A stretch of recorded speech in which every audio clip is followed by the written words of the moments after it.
وہ بولا 2 روپیہ کس لیے؟ بولتا ہے بھائی 1 روپیہ تو تمہارا گائے کا ہو گیا، اور دوسرا روپیہ جو تمہارا سر میں بال نہیں ہے، تم ابھی اس کے لیے بھی میرے کو 1 روپیہ اور بھی دینا پڑے گا۔ وہ بولا تم کیا بیہودہ اور پاگل بات ہمارے ساتھ کر رہے ہو۔ ناظرین، اس مرد نے اس کو نہیں چھوڑا اور وہ لوگ لڑائی کیا اور تک گیا۔ تکنے کے بعد وہ آدمی اپنا سامان وغیرہ اٹھایا اور اپنا تھرا اور پگڑی تھا، پگڑی کو سر میں بند کیا اور اپنے گائے کا جو رسی تھا پکڑا اور جانے لگا۔ ناظرین، جب جانے لگا اس کے آدمی نے بولا بھائی ہم ادھر ڈیوٹی کے لیے بیٹھا ہوا ہوں، میں تم کو ایسا آسانی میں نہیں چھوڑوں گا، یا تم میرے کو مار دو یا تم ٹیکس جمع کرو پھر جاؤ۔ چنانچہ ناظرین وہ پھر دوسری دفعہ وہ دونوں کا اور بھی گھمسان کی لڑائی چالو ہو گئی۔ بہت لڑائی ہونے کے بعد ناظرین کیا ہو گیا کہ اتفاقاً وہ آدمی کا جو شلوار کا ناڑا تھا وہ وہی ٹائم ٹوٹا ہو گیا۔ جب اس کا ناڑا ٹوٹا ہو گیا تو ناڑا ٹوٹنے کے بعد جب ناظرین اس کا نگاہ اس کا نیچے کی طرف پڑ گیا تو اس آدمی نے دیکھا کہ یہ آدمی ہرنیا کا بیماری ہے، تو اس نے اور بھی زور سے چلانا شروع کیا، ابھی تم 3 روپیہ جمع کرو بھائی۔ وہ بولا کہ ابھی 3 روپیہ کس لیے جمع کریں، پہلے تو 2 تھے۔ بولتا ہے بھائی تمہارا یہ جو مریضی تم نہیں دیکھا، یہ مریضی کے لیے بادشاہ نے اور بھی ایک ڈنڈ رکھا ہوا ہے، اس کے لیے بھی ڈیوٹی ہے، تم کو 1 روپیہ اس کے لیے دینا پڑے گا۔ ناظرین ابھی وہ آدمی کیا کرے گا؟ وہ سوچا اگر میں ابھی اس کو 3 روپیہ جمع نہیں کروں گا تو یہ بادشاہ کے دربار میں جائے گا اور سیدھا میرا یہ جو راز ہے یہ راز بتائے گا کہ یہ آدمی کا شلوار ایسا ٹوٹا ہو گیا اور اس کا نیچے سے اس کا یہ مریضی تھا، لہذا اس مریضی کا وجہ سے اس کو میرا بدنامی ہوئے گا، پورا گاؤں میں ہمارا بدنامی ہوئے گا، یہ مریضی کو میں نے تو چھپایا، کسی کو نہیں بتایا۔ چنانچہ ابھی وہ آدمی نے آرام سے اس کو بولا بھائی یہ 3 روپیہ لو، لیکن میرا یہ جو بیماری وغیرہ ہے اس کے بارے میں کسی کو نہیں بتانا۔ وہ آرام سے اپنا شلوار وغیرہ اٹھاتا رہا اور بند کرنے کے بعد وہ آدمی آرام سے ادھر سے چلا گیا۔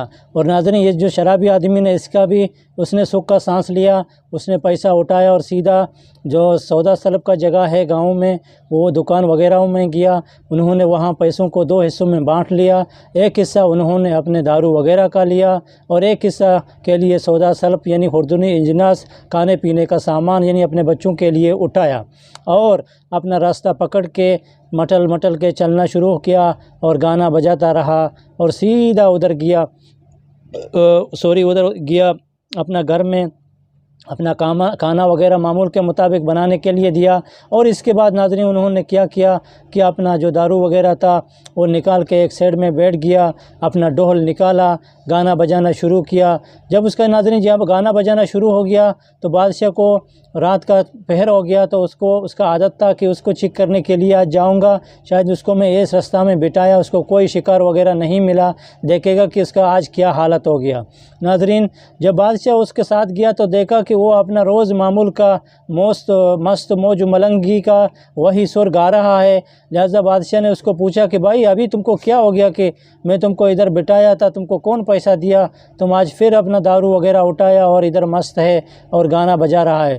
تو آدمی نے بولا کہ یار میں کیا کروں، یہ تو ایک بادشاہ ہے، وہ بھی تو ایسا بے عقل آدمی ہے، اس نے میرے کو وہاں ڈیوٹی سے نکالا، میرے کو ادھر بھیج دیا کہ ادھر آدمی لوگ کو ابھی تم محصول اور ٹیکس پکڑو۔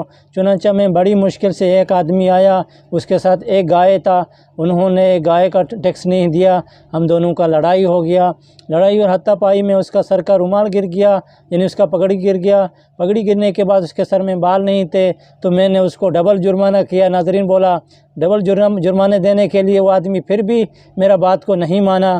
ہم لوگوں نے تیسری بار گھمسان کی لڑائی کھیلی اور اس گھمسانی لڑائی کے بعد ناظرین وہ آدمی بولتا ہے کہ اس کا تیسرا جو بیماری ہرنیا کا تھا اس کا بھی راز بھی کھلا ہو گیا۔ چنانچہ اس نے اپنا شرم کے مارے آرام سے میرے کو 3 روپیہ ادا کیا اور پھر آرام سے اپنے گھر کا طرف چلا گیا۔ میں بھی اپنا سامان پکڑا اور ادھر آرام سے بیٹھ کے اپنا انجوائے کر رہا ہوں، کل دیکھے گا کہ بادشاہ میرے ساتھ کیا گیم کھیلے گا۔ ناظرین جب صبح ہو گیا تو بادشاہ اس کو جانے کے بعد اس کو بولا کہ بھائی مشکل نہیں ہے، کل تم کو بادشاہ دربار میں بلائے گا، تم آ جاؤ۔ وہ جب صبح ہو گیا ناظرین اس نے ادھر سے اپنا گھر سے سیدھا بادشاہ کے دربار میں گیا تو بادشاہ نے بولا اس کو کہ بھائی آج کے بعد تمہارا میرا دربار میں نوکری پکا ہے، تم اپنے عادت میں مجبور ہے، لہذا تم اپنے عادت کو نہیں چھوڑتا ہے، میرے کو معلوم ہے، تم ادھر صبح کام کرو، شام کے ٹائم اپنا جو تمہارا مزدوری ہوئے گا مزدوری کا پیسہ اٹھاؤ، اپنا گھر میں جاؤ۔ ناظرین وہ روز میں آتا رہا اور ادھر بادشاہ کا دربار میں کام کرتا رہا۔ جب شام ہوتا تھا تو وہ اپنے کھانے کا سامان کے علاوہ اپنا دارو وغیرہ بھی اٹھاتا تھا، اور اتنا اس کا زندگی چلتا تھا۔ چلتے چلتے ناظرین ایک ایسا لمحہ آ گیا کہ اس آدمی نے شراب پینا چھوڑ دیا اور اپنے گاؤں میں نیک بندہ اور نیک انسان ہونے لگا۔ پھر بادشاہ کو ایک دن پتہ چلا ناظرین کہ وہ انسان اپنا وہ بری عادت کو چھوڑ کے ابھی نیک اور اچھا انسان بن گیا ہے۔ تو بادشاہ نے اس کو جانچنے کے لیے پھر رات کو گیا، دیکھا کہ وہی آدمی تو ابھی سدھر گیا ہے اور اچھا انسان ہو گیا ہے۔ تو بادشاہ نے اس کو بہت شاباشی دیا اور داد دیا اور اس کا نوکری کو اور بھی پکا کیا۔ ناظرین ہم اتنا تک اس کے ساتھ تھے اور ہم نے جتنا سنا تو آپ کو سنا دیا۔ میروں کا بھی ادھر رات ہو گیا تو میروں نے جب قصہ سنایا تھا تو اس کا بھی شہزادی سو گیا، چنانچہ اس نے بھی اپنا قصہ کا دفتر بند کیا، اور ہم بھی آپ لوگ کے ساتھ کرتے ہیں ادھر اختتام۔ اور دیجئے میرے کو اجازت، آج بس اتنا تک۔ کل دیکھیے کہ میروں کے ساتھ کیا اچھا کوئی نیا اسٹوری شیئر کرے گا۔ اگر وہ بھی اسٹوری شیئر کرے گا تو ہم بھی آپ لوگ کی خدمت میں لاتے رہیں گے۔ ناظرین ڈیلی ہم سفر کے ساتھ، سفر رہے گا تو زندگی رہے گی، زندگی کے ساتھ کہانیاں جڑیں گے، کہانیوں کے ساتھ کچھ اچھے مارل ہوتے ہیں کہ جو زندگی میں کام آتے ہیں۔ بس آج اتنا، دیجیے اجازت، اللہ حافظ، ٹیک کیئر، گڈ بائی۔